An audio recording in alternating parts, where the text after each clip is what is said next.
अस्सलाम वालेकुम। आज एक वीडियो मेरी नज़र के सामने से गुजरी, ज़रा गौर से देखें।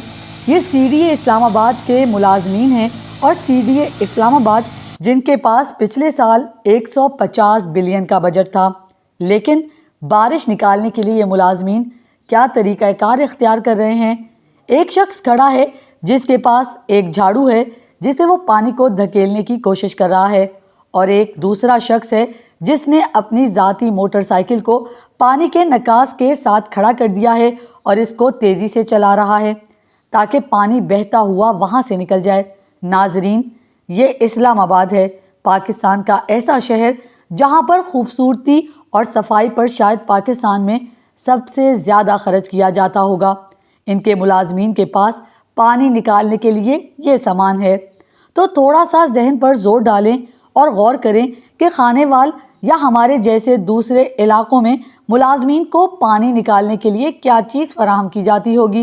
पिछले दिनों मुझे याद है कि खानेवाल के जिन हिस्सों में पानी खड़ा हो गया था वहाँ पर बाल्टियाँ भर भर कर पानी निकाला जा रहा था। अब आप खुद बताएं कि क्या पानी निकालने के लिए इससे बेहतर कोई तरीका नहीं है। चलें, अब मैं आपको रोज़ाना की रूटीन के बारे में बताती हूँ कि कूड़ा उठाने के लिए इनके पास क्या सामान होता है।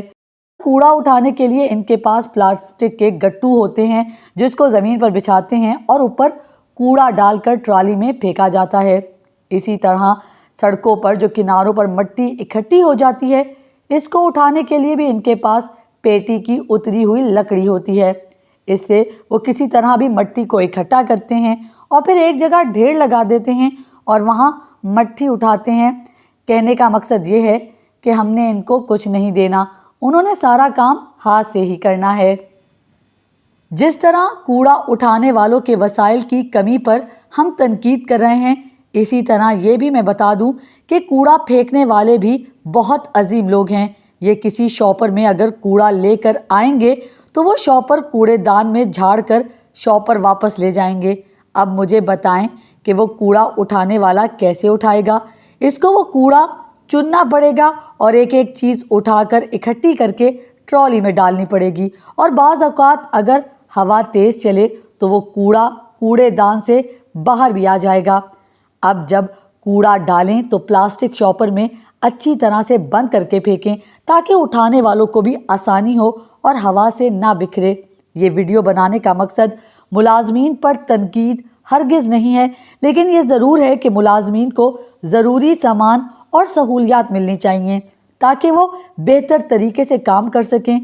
आपने वीडियो देखी, आपका बहुत बहुत शुक्रिया। अगर वीडियो पसंद आए तो लाइक और शेयर कर दीजिए और अपनी राय कमेंट ज़रूर कीजिएगा।